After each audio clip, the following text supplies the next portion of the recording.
Today I'm going to show you how to make an apothecary jar. I hope I said that right. I'm making this for my goddaughter for her graduation high school. She wants to do like a candy buffet. And so I'm going to do a variety of different containers, but I wanted a couple of them to be more on the fancy side. So I thought I would go ahead and make two for the party. Okay, so the supplies you need to get started on this craft. One is a container. I got all these supplies actually at Hobby Lobby. And I liked the wooden top container because I just think it works better with putting the layers of the added material that I'm going to use. And so I did two different size jars. So give it a little bit of variety if you're doing like a candy buffet. Then the other thing I got were circle plaques, and these were 4-inch, and they came in a pack of 4, which is great because I wanted to do 2. So they're just these wooden plaques. And then candlesticks. Now I'm going to do one tall candlestick, which is this, and then I'm doing one small. The small candlesticks came in a package of 6, I think, or 5. And I'm going to use these for another craft in the future, so stay tuned for that. But the taller candlesticks came individually. Now the small candlesticks, they were just wood, just simple. The tall ones came with a metal piece inside. So I just took a screwdriver and before I painted it, popped this out because you want this flat for when you glue it to your wooden bases.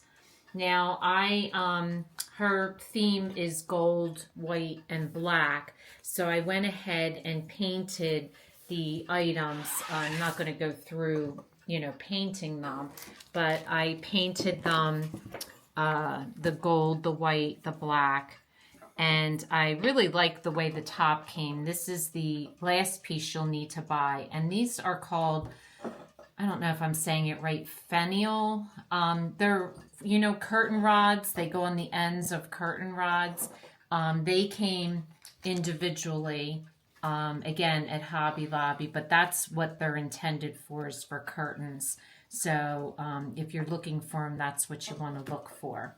So I went ahead and painted all my pieces. I painted the lid, the top, and then you're going to paint 2 of these. One will be your base and one's going to be your top. And then you're going to put the candlestick in between. So, for example, one is going to look like this with the short candlestick.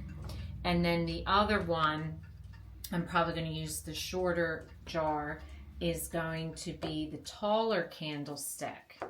And you're going to stack it like that. So you'll get 2 different sized jars and 2 different heights here. So that's all there is to it. So the majority of the work came in painting.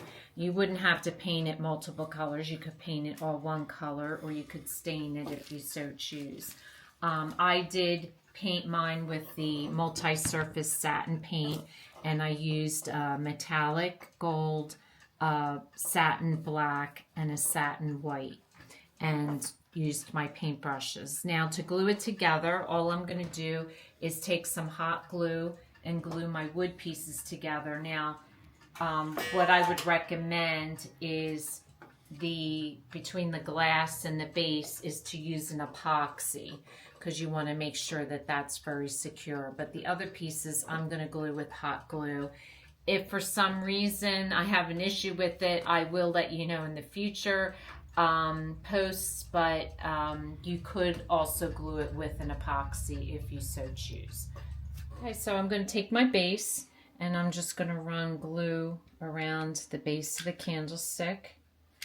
And I'm going to put a pretty good amount on it, and then put it right into the center of the space and push down.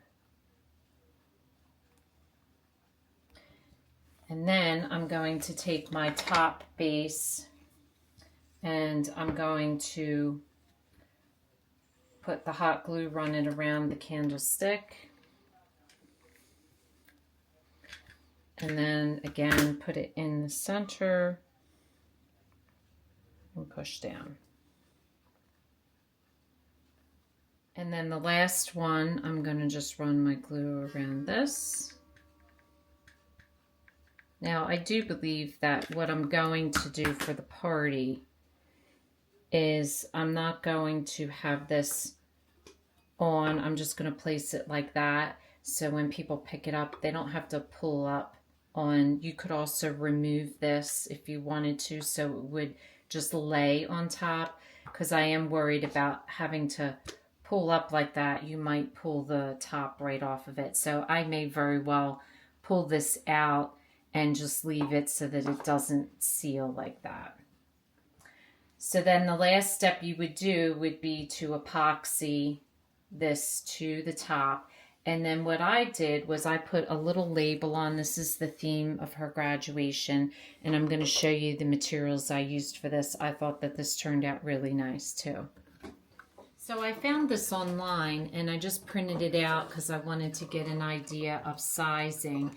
And I have to say, I kind of like, I was going back and forth between having the white paper or the clear paper. And I kind of like the white, but I decided to go with the clear because I wanted to see how that would look. So basically all I did was go to the office supply store, and they have, Avery has white sticker paper, and they have glossy clear sticker paper. And all you do is take your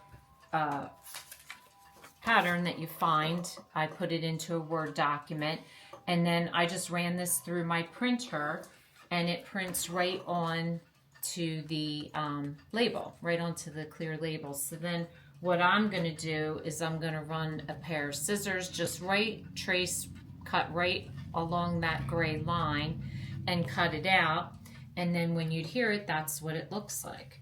So it gives it a really nice touch, cute to tie in your theme, and it's pretty simple to do. So these jars would look cute anywhere in your house. Like I said, I'm using them for a candy buffet, which would be really cute to dress up. So I did one painted, the other one I still have to paint, so I just wanted to show you the difference in the heights and the size of the two jars. So if this is your first time watching, welcome, and please don't forget to subscribe. If you want to receive future notification of posts, hit the bell, and if you like this video, please give us a thumbs up. Thanks for watching, and we'll see you again soon.